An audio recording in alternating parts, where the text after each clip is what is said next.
সমুদ্রের ভিতরে আমি একবার সফর করলাম, আমেরিকার প্রায় 22টা স্টেট সফর করলাম কয়েক বছর মিলায়। তো একবার আমার প্রোগ্রাম হলো ক্যালিফোর্নিয়া, লস অ্যাঞ্জেলেস। এখানে আমার 3 দিন প্রোগ্রাম। তারা একটা দিন আমাকে রাখলো সাইট সিন দেখার জন্য। আমাকে নিয়ে গেল লস অ্যাঞ্জেলেস থেকে সান দিয়েগো। সান দিয়েগো হচ্ছে প্যাসিফিক ওশানের পাশে। এইখানে আছে সি ওয়ার্ল্ড, অর্থাৎ সমুদ্রের মধ্যে যা কিছু আছে তা তারা সেখানে উঠায় রাখছে, বিশাল জায়গা। তো নিয়ে গেল। এই আপনাদের মাঠটা যত বড়, এরকম একটা বড় পুকুর, সেই পুকুরের মাঝখানে আছে একটা ওয়াল, আর ঠিক মাঝখানে আছে একটা মঞ্চ, আর 10,000 লোক বসতে পারে এরকম একটা গ্যালারি। ওরকম একটা গ্যালারিতে আমাকে বসালো টিকিট কাটায়। ওখানে মাছের খেলা দেখানো হবে। যারা খেলা দেখাবে তারা হাতে তুড়ি দিল, সঙ্গে সঙ্গে 2টি মাছ ওই পাশ থেকে তারা ভিতরে বড় গেট আছে, সেই গেট দিয়ে এপারে চলে আসে। আমি লক্ষ্য করলাম খেলা যারা দেখাবে তাদের মুখের কথা, বাঁশির আওয়াজ, হাতের ইঙ্গিত মাছে বোঝে। মাছটার বুকটা সাদা, একদম সাদা, আর পেছনের দিকটা কালো। যখন উঁচু হয় তখন মনে হয় কোন সৌদি প্রিন্স হবে, কালো কাপড় গায়ে দেয় সাদা জামার উপরে, ঠিক ওরকম মনে হয়। তো যারা খেলা দেখাবে তারা এভাবে হাতে তালি দিল, মাছেও তার 2টি পাখা নিয়ে হাতে তালি দিল, ওয়েলকাম করলো দর্শকদেরকে। অনেকগুলি খেলা দেখালো এই মাছ। এক একটা খেলা দেখাইয়া যখন স্টেজের সামনে গিয়া মাছ হা করে, তখন বড় বড় বালতির ভিতরে ছোট ছোট মাছ আছে, এই মাছগুলি 2-3 বালতি তার মুখের মধ্যে ঢুকায় দেয়। আমার কাছে মনে হলো ওর গ্রাসটা এত বড় যে আমার মতো 12-14 জন বা 15-20 জন যদি ঢুকায় তাহলে মাছে মনে করবে যে কোনো সেলাপুটি ঢুকছে, এর থেকে বেশি কিছু মনে করবে না। এত বড় মাছ, শ্যামু ফিশ বলা হয় ওটাকে। এরপরে দেখলাম তিমি মাছ, নীল জাতীয় তিমি, যে তিমিগুলি খুব কম পাওয়া যায় মহাসমুদ্রে, এগুলি থাকে। এক একটা নীল তিমির ওজন 5,000 টন পর্যন্ত হতে পারে। এর যে বাচ্চা হয় সে বাচ্চায় দুধ খায়। তিমি হচ্ছে স্তন্যপায়ী প্রাণী। যে বাচ্চা হইল যেদিন হয় সেদিন থেকেই বাচ্চার 50 থেকে 60 মণ দুধ লাগে। কে খাওয়ায়? সুবহানাল্লাহ। দুনিয়ার কোনো গভর্নমেন্ট খাওয়ায় না। অসংখ্য প্রাণী সকাল বেলায় খালি পেটে জঙ্গল থেকে, গর্তের মধ্য থেকে, বাসা থেকে, পানির মধ্য থেকে যার যার আস্তানা ছেড়ে আহারের অনুসন্ধানে শত সহস্র কোটি প্রাণী সব যার যার ক্ষুধার পেট নিয়ে বেরিয়ে যায়। আল্লাহ রাব্বুল আলামিন বলেন, সন্ধ্যা হতে না হতে সবগুলির পেট ভরাইয়া যার যার বাসায় আমি ভিড়াইয়া দেই। ইন্নাল্লাহা হুয়ার রাজ্জাকু যুল কুওয়াতিল মাতিন। খেতে দেওয়ার মালিক কে? সেই আল্লাহর এই গুণকে, এই গুণাবলীকে বিশ্বাস করতে হবে। খেতে দেওয়ার মালিক তিনি কেবলমাত্র। সন্তান হয় না, দেওয়ার মালিক কে? বলেন জোরে। হাসাবার মালিক কে? কাঁদাবার মালিক কে? সুখ দেওয়ার মালিক কে? দুঃখ থেকে উদ্ধার করার মালিক কে? হায়াতের মালিক কে? মওতের মালিক কে? ফাআলুন লিমা ইউরিদ। যা খুশি তাই তিনি করতে পারেন। সুবহানাল্লাহ বলে। কোন? কাফ আর নুন, 2টি অক্ষর। যখন যা ইচ্ছে করে হয়ে যায়। আল্লাহর এই গুণকে বিশ্বাস করলে মানুষ শিরক থেকে বাঁচতে পারবে। মাজার মুখী হবে না মুসলমান, মসজিদ মুখী হবে তখন। আজ আমার মুসলমান একদিকে নামাজও পড়ে আর একদিকে মাজারে কাছে গিয়ে দুর্বল হয়ে যায়। আছে না? আছে কি না? যা চাবার আল্লাহর কাছে চাইতে হবে। ওয়াইজা সাআলতা ফাসআলিল্লাহ ওয়াইজা ইসতাআনতা ফাসতাইন বিল্লাহ। যা কিছু চাওয়ার আল্লাহর কাছে চাও, যা কিছু বলার আল্লাহকে বলো। সব কিছু করার মালিক তিনি। সুবহানাল্লাহ বলেন। এই জন্য মাজারের সাথে মুসলমানদের সম্পর্ক হবে না, মুসলমানদের সম্পর্ক হবে মসজিদের সাথে। কিসের সাথে? বলেন জোরে। আপনি কোন অসুবিধায় পড়েছেন,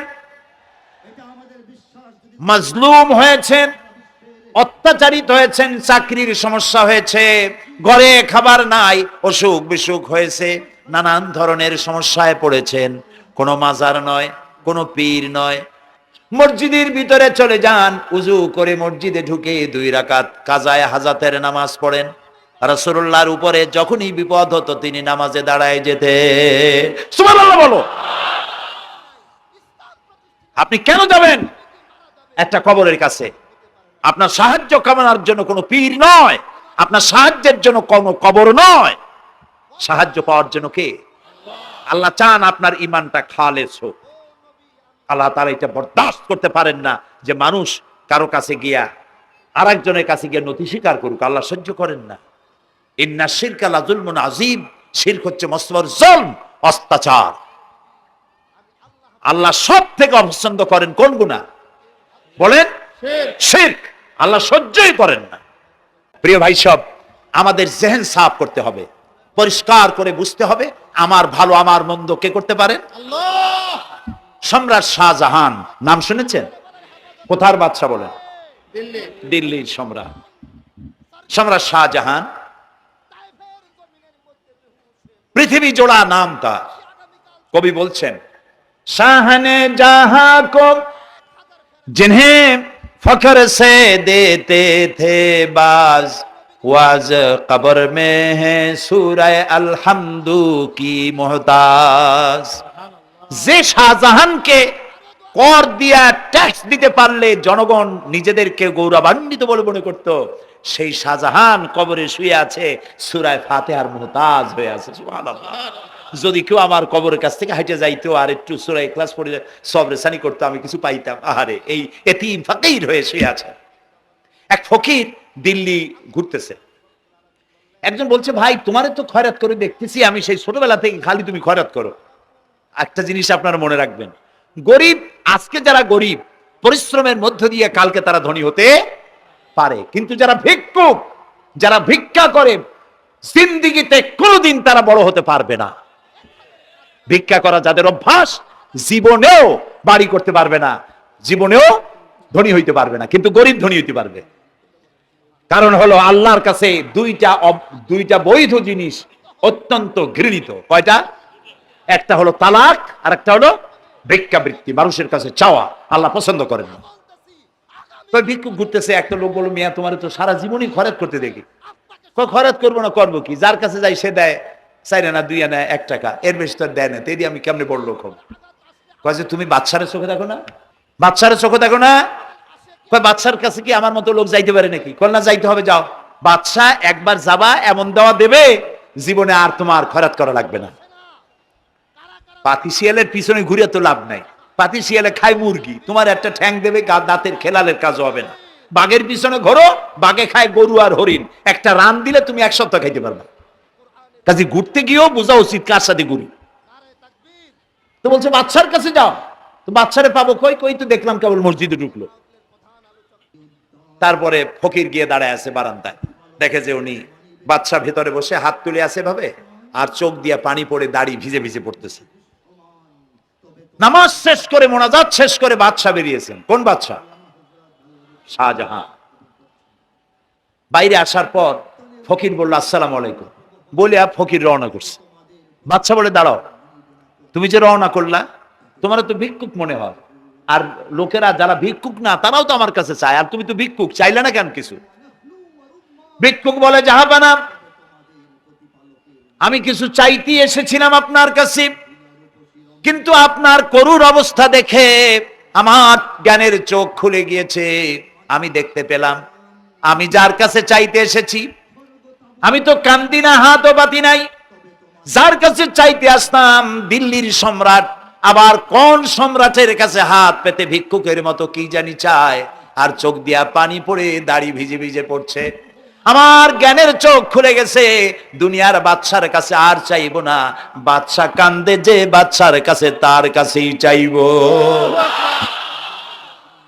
প্রিয় ভাই সব, এই জন্যে জিহ্ন সাফ করে ফেলুন। দুনিয়ার কোনো মানুষের জন্য, মানুষের কাছে নয়, কোনো কবরে নয়, কোনো কারো কাছে নয়, আল্লাহ তাআলার কাছেই আমরা নামাজের মধ্যে ঘোষণা করেছি, ইয়াকা না'বুদু ওয়া ইয়াকা নাস্তাঈন। আল্লাহ তাআলা, তোমার একমাত্র ইবাদত করি, তোমার কাছেই সাহায্য চাই। কাজেই সাহায্য আল্লাহর কাছে। কার কাছে চাইবো বলে? আল্লাহ আমাদের ঈমান পোক্ত করে দিন। আমরা বলি আমিন, আমরা বলি আমিন।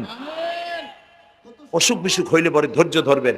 অনেক মানুষ আছে জ্বর হইলে কয় যে এত নামাজ পড়ি খালি জ্বর আমারই হয়, এত রোজা রাখি ভালো ভালো কাম করি আমার ছেলের অসুখ মোটে সারি না। এই জাতীয় কথা বলবেন না। মুমিনের পায়ে যদি কাঁটাও ফোটে সওয়াব থেকে খালি নাই, ধৈর্য ধরতে হবে। কাঁটা ফুটছে বলেন ইন্না লিল্লাহ। আজাবান লিল মুমিন, মুমিনের জন্য বড়ই আশ্চর্য ব্যাপার, বিপদ হইলেও শুকর আদায় করে আর সুখে থাকলেও শুকর আদায় করে। সুবহানাল্লাহ বিহামদি। বিপদ আসলে সে বলে ইন্না লিল্লাহি, বলেন ইন্না লিল্লাহি ওয়া ইন্না ইলাইহি রাজিউন। আর যখন শান্তি আসে বলে আলহামদুলিল্লাহ। দুই অবস্থায় তার জন্য নিয়ামত আল্লাহর তরফ থেকে সে পায়, আলহামদুলিল্লাহ। প্রিয় ভাই সব, তো আল্লাহর উপর ঈমান আনার জন্য কয়টা শর্ত বলছিলাম? এই যে প্যাচ লেগে গেছে, কয় যে তিনটা। আল্লাহর উপর ঈমান আনার জন্য শর্ত কয়টা? চারটা। চারটার বলছি কয়টা? দুইটা। আরেকটা হচ্ছে আল্লাহর কুদরত, এ বিশ্বাস করা। আল্লাহর কুদরত মানে শক্তি। আল্লাহর কিছু বিশ্বাস করবেন বলেন জোরে? শক্তি। কিয়ামতের আগে এই যে 7টা আকাশ, এই আকাশ সম্পর্কে অবিশ্বাসীরা তারা বলেছে আকাশ বলতে কিছুই নাই, এটা নাকি অনেক দূরে, তাই নীলা নীলে দেখা যায়। কি কপাল পোড়া চিন্তা করেন, নীলা নীলা দেখা যায়। এই আকাশ মহাশূন্য। এই আকাশগুলিকে, আকাশ কয়টা? কয়টা স্তর? 7টা। এগুলি কাতাইয়িস সিজিল্লিল কুতুব। কোরআনে কারিমে আল্লাহ তাআলা বলেছেন কিতাবের পৃষ্ঠার মতো কিয়ামতের আগে একটার পর একটা ঠাস ঠাস করে পড়বে, ভেঙে চুরে চুরমার হয়ে যাবে। ওয়াইদাল বিহারু ফুজ্জিরাত, আল্লাহ তাআলা বলছেন ইদাস সামাউ ফাতারাত ওয়াইদাল কাওয়াকিবু ইনতাসারাত ওয়াইদাল বিহারু ফুজ্জিরাত। আকাশের তারকা সমূহ বিক্ষিপ্ত হয়ে পড়বে। অসংখ্য তারকারাজি, বিশাল বিশাল তারকা বিক্ষিপ্ত হয়ে পড়বে। চন্দ্র সূর্য একটার সাথে আরেকটা ধাক্কা লেগে চাঁদ আর সূর্য আলো হারিয়ে ফেলবে, একাকার হয়ে যাবে। পাহাড়গুলো উঁচু করে আল্লাহ তাআলা জমিনের উপরে আছাড় মারবেন, কাল ইহনিল মানফুস, তুলার মতো উড়ে চলে যাবে। সুবহানাল্লাহ বলবা না? কত বড় শক্তি আল্লাহ পাকের। ওয়াইদাল বিহারু ফুজ্জিরাত, সমুদ্র সমূহ বিদীর্ণ হয়ে যাবে। সমুদ্রে যত পানি আছে সমস্ত পানিগুলি নিঃশোষিত হয়ে যাবে মাটির তলায়, এবং সেখানে অগ্নুৎপত্তি হবে। কোরআনে কারিম আল্লাহ বলে দিয়েছেন গোটা সমুদ্রগুলিতে আগুন জ্বলতে থাকবে। এগুলি কিয়ামতের আলামত। আল্লাহ পাকের অফুরন্ত মেহেরবানি। এই যে কানের কাছ দিয়ে গুলিটা চলে গেছে, কানে লাগে নাই। বাড়ির কাছ থেকে কিয়ামত হয়ে গেল, বাংলাদেশে আল্লাহ বাঁচাই দিলেন। সুবহানাল্লাহ বলো, আলহামদুলিল্লাহ বলেন। আমাদের প্রতিবেশী দেশগুলিতে যেভাবে আঘাত লাগছে, ওর 1000 ভাগের 1 ভাগের আঘাত কয়েক সেকেন্ড যদি বাংলাদেশে হতো, আমাদের সব অপরিকল্পিত শহর, রাজুক পারমিশন দিয়েছে 3 তলার, করা হয়েছে 7 তলা। এইভাবে অপরিকল্পিত যত বিল্ডিং আছে এগুলি পচা সিমেন্ট দিয়ে, পচা ইট দিয়ে তৈরি করা হয়েছে। 2-3 সেকেন্ডের ভূমিকম্প যথেষ্ট এই শহর লন্ডভন্ড করে দেওয়ার। অসংখ্য মানুষ মারা যাবে, অসংখ্য বাড়িঘর শেষ হয়ে যাবে। এদেরকে রেস্কিউ করার মতো মডার্ন ইকুইপমেন্টসও গভর্নমেন্টের কাছে নাই। এজন্য আল্লাহর কাছে সেজদা দিয়া গুনার তওবা করতে হবে, আল্লাহ আমাদের মাফ করে দাও, আমার এই গরিব দেশটাকে কিয়ামত পর্যন্ত এই গজব থেকে বাঁচাও। একদিকে নামাজ পড়ি, আর একদিকে ওজনে কম দেই, খাদ্যে ভেজাল দেই, বেপরদা করি, মিথ্যা কথা বলা হয়, ওজনে কম দেয়, খাদ্যে ভেজাল দেয়, জমিনের আইল ঠালে আমানতের খেয়ানত করে, আল্লাহর হুকুম মানা হলো না, রাসূলের আদেশ মানা হলো না। আল্লাহর উপর ঈমান আনার জন্য চতুর্থ শর্ত হচ্ছে আল্লাহ যা বলেছেন মাথা নত করে মেনে নিতে হবে, বলতে হবে সামি'না ওয়া আতা'না। বলেন সামি'না ওয়া আতা'না, শুনলাম আর মেনে নিলাম। বলেন তো জোরে, শুনলাম আর মেনে নিলাম। সুবহানাল্লাহ বলেন। মুমিনেরা এই প্রশ্নই করবে না মদ হারাম কেন, মুমিনেরা এই প্রশ্নই করবে না জুয়া হারাম কেন, মুমিনেরা এই প্রশ্নই করবে না জেনা হারাম কেন। একটাই জবাব, মদ হারাম কেন? আল্লাহ হারাম করেছেন তাই হারাম। জিনা হারাম কেন? আমার আল্লাহ হারাম করেছেন তাই হারাম। জুয়া হারাম কেন? আমার আল্লাহ হারাম করেছেন তাই হারাম। কোন যুক্তি নাই। যুক্তির আল্লাহর নিষিদ্ধ জিনিসে যুক্তি তালাশ করে কেবলমাত্র শয়তান। আল্লাহর আদেশ নিষেধের যুক্তি তালাশ করে কে? শয়তান। মুমিনের কাজ হলো সামি'না, বলেন, ওয়া আতা'না, শুনলাম আর মানলাম, বাস, শেষ কথা, খালাস। নবী করিম সাল্লাল্লাহু আলাইহি ওয়াসাল্লাম আমাদের রাসূল, আমাদের নেতা। আমাদের রাসূল আমাদের নেতা, আমরা তার উম্মত, তার অনুসারী। অনুসারীর কাজ কি? নেতার পূর্ণাঙ্গ অনুসরণ করণ। রাসূলুল্লাহর আনুগত্য করতে হবে, এটা কে বলেছেন?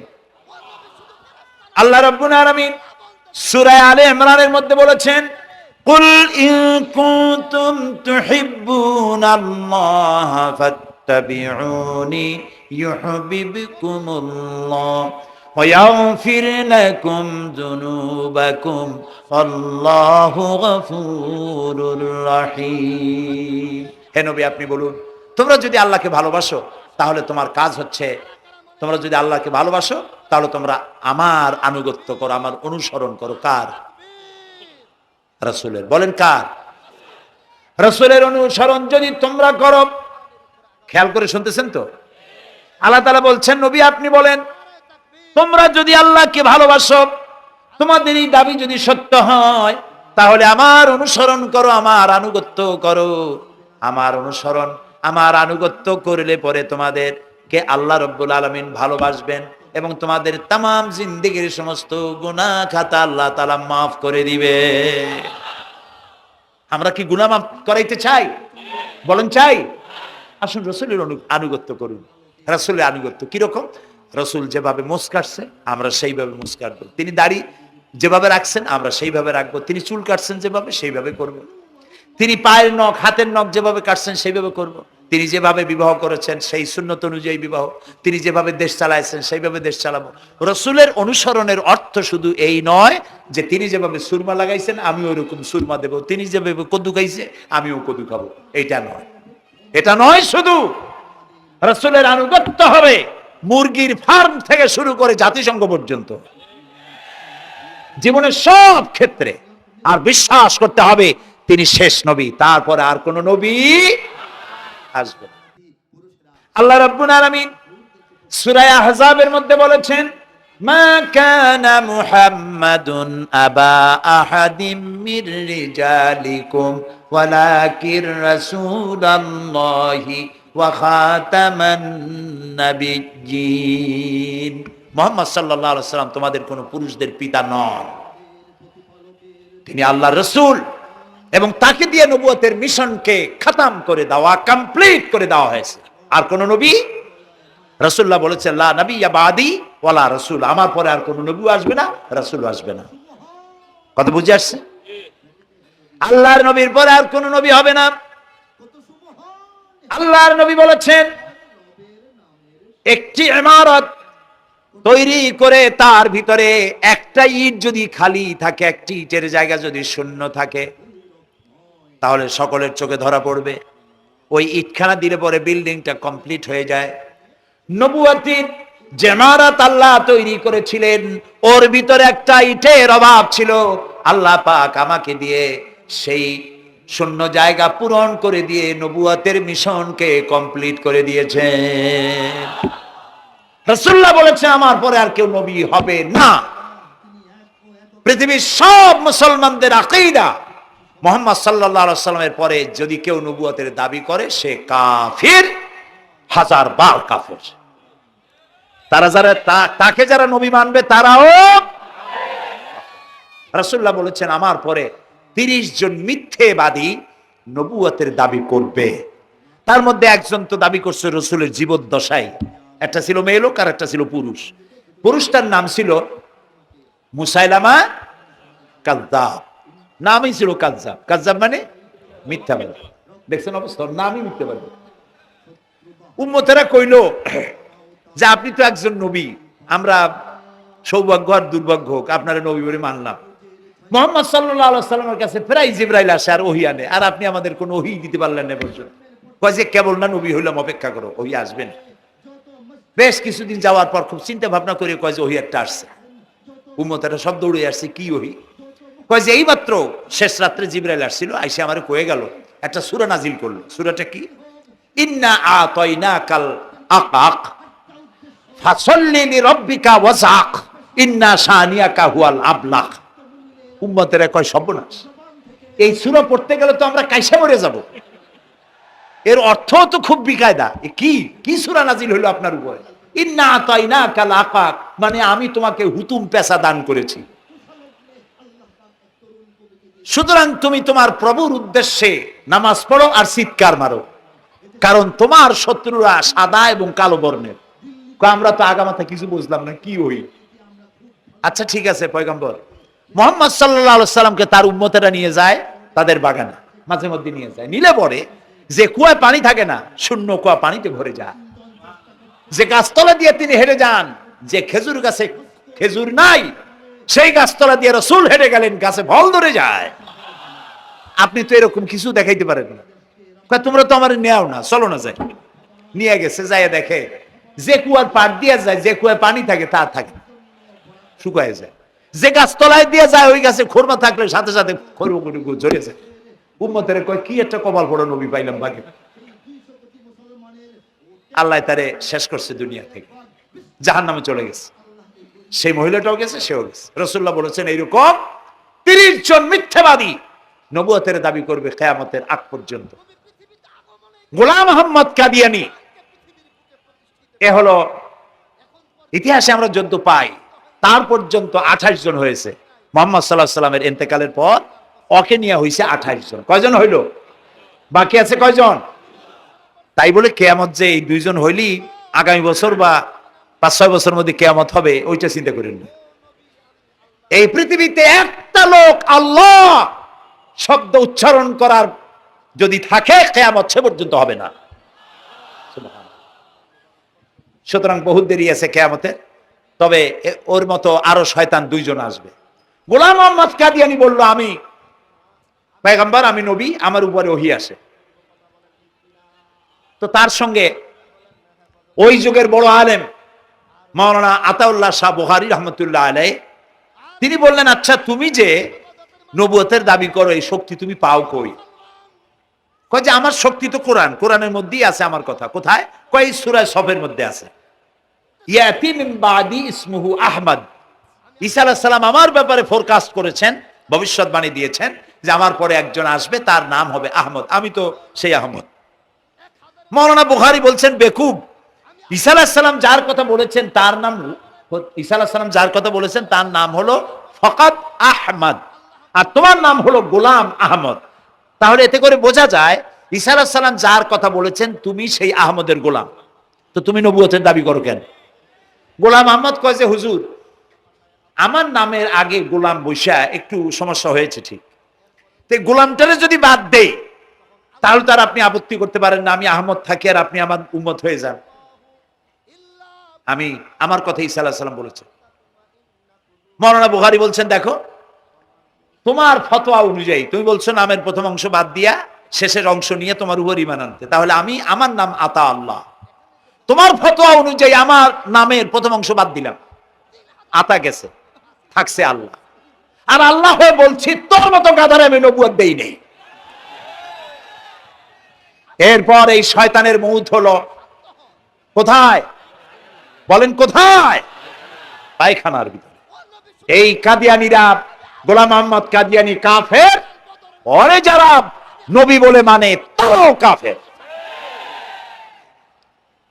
প্রিয় ভাই সব, পৃথিবীর 48টি মুসলিম দেশ কাদিয়ানীদেরকে নন মুসলিম মাইনরিটি হিসেবে ঘোষণা দিয়েছে রাষ্ট্রীয়ভাবে। সৌদি গভর্নমেন্ট আইন পাশ করেছে, কিয়ামত পর্যন্ত কাদিয়ানীরা মক্কা মদিনায় প্রবেশ করতে পারবে না। বিগত 100 বছরের ভিতরে কোন কাদিয়ানী মক্কা মদিনায় ঢুকতে পারে নাই। আজকে বাংলাদেশে খতমে নবুয়তের আন্দোলন নতুন কিছু নয়, দীর্ঘদিন থেকে এই উপমহাদেশে খতমে নবুয়তের আন্দোলন চলছে। এই আন্দোলন চলবে যতদিন পর্যন্ত সরকারের পক্ষ থেকে তাদেরকে নন মুসলিম মাইনরিটি ঘোষণা না করা হচ্ছে, আন্দোলন চলবেই। এদের লাশ রাস্তায় ফেলাই দিবা আর 14 কোটি মুসলমান তাকিয়ে তাকিয়ে দেখবে তা বিশ্বাস করো না। খতমে নবুয়তের আন্দোলন যারা করেন, এই জাতির 14 কোটি মুসলমানের সমর্থন তাদের পেছনে রয়েছে। কাজী তাদের ব্যাপারে উচ্চবাচ্য কথা বলতে গিয়ে ব্যারিস্টার হন, আইনজীবী হন, যেই হন, খতমে নবুয়তের আন্দোলন যারা করে তাদের ব্যাপারে কথা বলতে গিয়ে মুখ সামনে কথা বলবেন। এদেশের মানুষ শহীদ হয়ে যাবে, কাদিয়ানীদেরকে বরদাস্ত করবে না। আমাদের দেশে হিন্দু, থামুন, আমাদের দেশে হিন্দু, খ্রিস্টান, বৌদ্ধ আমাদের দেশের নাগরিক অধিকার ভোগ করে না? আমাদের সমান নাগরিক অধিকার তারা ভোগ করে। কাদিয়ানীরাও হিন্দু খ্রিস্টানদের মতো নন মুসলিম মাইনরিটি হিসেবে এদেশে বসবাস করে নাগরিক সুবিধা ভোগ করবেন, কোনো অসুবিধা নাই।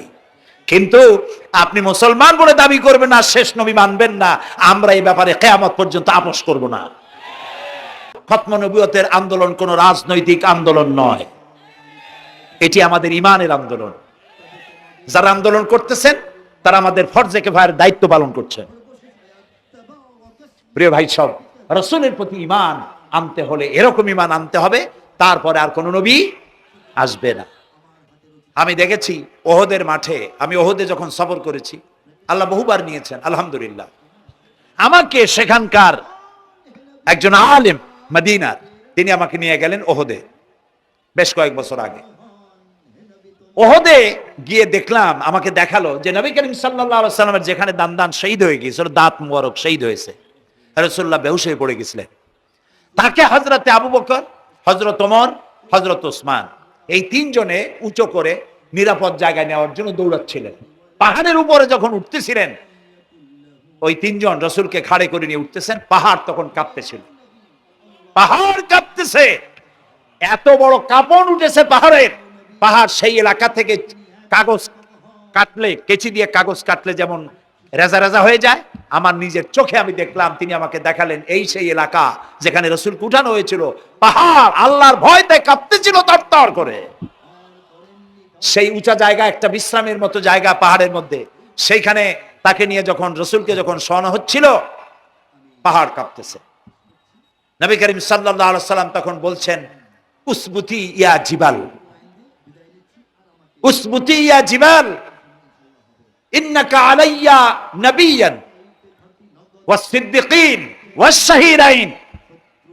হে পাহাড়, উসবুতি ইয়া জিবাল, হে পাহাড় থেমে যা, তোর উপর আল্লাহর নবী, তোর উপরে সিদ্দিক আর দুইজন শহীদ দাঁড়িয়ে আছে, থেমে যা। পাহাড় থেমে গেল। সিদ্দিক হযরত আবু বকর, দুইজন শহীদ তোর উপরে, হযরতে ওমর, হযরতে ওসমান রাদিয়াল্লাহু তাআলা আনহুমা। কবে শহীদ হবে রাসূলুল্লাহ আজকে বলতেছেন, তোর উপরে দুইজন শহীদ দাঁড়িয়ে আছে। এইভাবে কষ্ট করেছেন নবীজি, ক্ষুধায় কষ্ট করেছেন, যুদ্ধ করেছেন।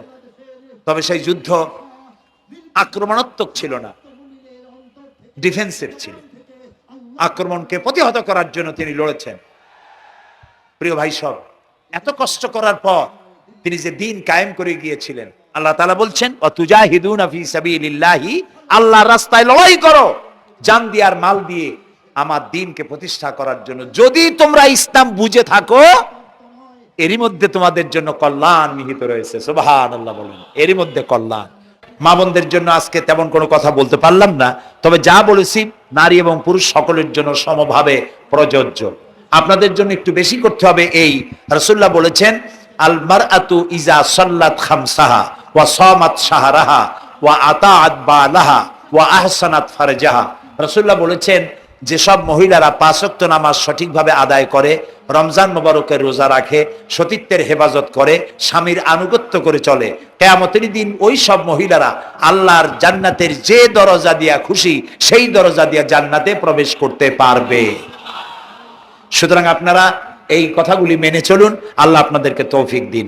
আমি মোনাজাত করব এখনই, আপনারা যাওয়ার সময় সকলে সহযোগিতা করে যাবেন। আর নামাজের জন্য একটি বই আছে, চরিত্র গঠনে নামাজের অবদান। আমরা যে নামাজ পড়ি, অনেক সময় নামাজ হয় না, রাসূলুল্লাহ বলেছেন সাল্লু কামা রাআইতুমুনি উসাল্লি, নামাজ পড়ো সেইভাবে যেভাবে আমাকে নামাজ পড়তে দেখো। জীবনের শ্রেষ্ঠ ইবাদত নামাজ, তাই যদি সঠিক না হলো তাহলে পণ্ডশ্রম হয়ে যাবে। এই জন্য নামাজ কিভাবে মানুষের চরিত্রে অবদান রাখে আর নামাজটা কেমনে পড়তে হবে, রাসূলুল্লাহ কিভাবে পড়েছিলেন, সেটি আমার এই বইটিতে লেখা আছে। এটি চরিত্র গঠনের নামাজের অবদান। এখানে লাইব্রেরি আসছে, কোথায় আপনারা খুঁজে বের করে সেটা নিয়ে যাবেন। আর একটি হলো সূরা লোকমান। সূরা লোকমানের 2টা রুকুর তাফসীর করেছিলাম আমি চট্টগ্রামে, মাত্র 2 রুকুর তাফসীর। এই 2 রুকুর তাফসীর 5 দিনে শোনার পর 48 জন হিন্দু বৌদ্ধ মুসলমান হয়ে গিয়েছিল। যাকাত সম্পর্কে, মা বাপের অধিকার সম্পর্কে হযরতে লোকমান তার সন্তানকে যে নসিহত করেছে, সেই নসিহত 9টা নসিহত ছিল। ওই নসিহতগুলি আল্লাহর এত পছন্দ হয়েছে যে আল্লাহ তাআলা নিজে লোকমানের নসিহত কোরআন শরীফে উঠাই দিয়েছে। সুবহানাল্লাহ। সুতরাং আমার নিজের, আমার সন্তানদের ভালো করার জন্য এই নসিহতগুলি দরকার। এটির নাম যারা ক্যাসেট থেকে উদ্ধার করেছে, নাম হলো তাফসিরে সাঈদী লোকমান। সূরা লোকমান এ পর্যন্ত 4টা তাফসির বেরিয়েছে তাফসিরে সাঈদী নামে, যেগুলি আমি তাফসির করেছি চট্টগ্রামে। সেগুলি, এসব বই ওখানে পাওয়া যাবে। এই বইগুলি আপনারা লাইব্রেরি থেকে, এখানে মোবাইল লাইব্রেরি এসছে ঢাকা শহর থেকে, সন্ধান করে আপনারা নিয়ে যাবেন। আল্লাহ তাআলা আপনাদেরকে তৌফিক দান করুন। যাওয়ার সময় মাহফিলকে সাহায্য করে যাবেন, আর নামাজে সালাতুল ইশা আদায় করে যাবেন। আল্লাহুম্মা আমিন। লা তুযিগ কুলুবানা বা'দা ইয হাদাইতানা ওয়া হাব লানা মিন লাদুনকা রাহমাতান ইন্নাকা আনতাল ওয়াহ্হাব।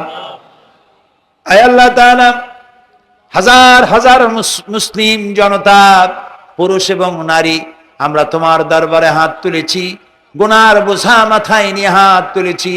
দয়া করে আমাদের জিন্দেগীর সমস্ত গুনাহ খাতাকে আল্লাহ মাফ করে দাও। আয় আল্লাহ তাআলা, আমাদের মধ্য থেকে আমাদের মা বাপ যাদের দুনিয়া থেকে বিদায় হয়ে গেল, কবরগুলিকে জান্নাতের টুকরায় পরিণত করে দাও। রব্বির হামহুমা কামা রব্বায়ানি সগীরা। সবাই পড়েন, রব্বির হামহুমা কামা রব্বায়ানি সগীরা। হায় আল্লাহ তাআলা, तमाम পৃথিবীতে আজ মুসলমানেরা বড়ই বিপদে আছে। হায় আল্লাহ তাআলা, বিপদগ্রস্ত মুসলমানদেরকে তুমি সাহায্য করো রব্বুল আলামিন। ইরাকের মাজলুম মুসলমানদের হাতে ইরাকের জমিন উঠায় দাও। হায় আল্লাহ তাআলা, জালিমদেরকে তুমি নস্তনাবুদ করে দাও।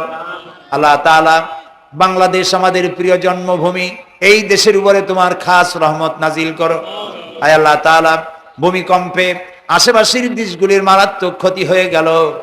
আল্লাহ তাআলা, তুমি আমাদেরকে দয়া করে বাঁচাই দিয়েছো। কিয়ামত পর্যন্ত আসমান আর জমিনের সব মুসিবত থেকে আমাদের দেশকে তুমি হেফাজত করো রব্বুল আলামিন। আমাদের স্ত্রী পুত্র পরিজন যাদেরকে তুমি দান করেছো, সবগুলিকে দিনদার, ইমানদার, নামাজি মুসলমান বানাইয়া দাও। আয় আল্লাহ তাআলা, এই মাহফিলের আয়োজন যারা করেছেন, কষ্ট করেছেন, পয়সা দিয়েছেন এবং দেবেন, সকলকে আল্লাহ তাআলা ইমানে কামেল সকলকে দিয়ে দাও। আমাদেরকে তোমার মকবুল বান্দাদের মধ্যে শামিল করে নাও। আল্লাহ তাআলা, যারা হজে চলে গেছেন, যারা রাস্তায় আছেন যাওয়ার পথে, আর এবং আরো যারা যাবেন, আল্লাহ তাআলা সকলের যাতায়াত আসান করে দাও, সকলের হজকে কবুল করে নাও। যারা হজ করেন নাই, এই মাঠে আজকে যারা উপস্থিত, মন চায় যেতে, আল্লাহ তাআলা তাদেরকে যাওয়ার ব্যবস্থা করে দাও। আল্লাহ তাআলা, মা বোন যারা এসেছেন, মা বোনদের গুনাহ খাতাকে মাফ করে দাও, মা বোনদের অসুখ ব্যাধি মাফ করে দাও, তাদের কেমন আমল করার তৌফিক দাও, যাতে করে কিয়ামতে হযরতে আয়েশা। আসসালামু আলাইকুম ওয়া রাহমাতুল্লাহ।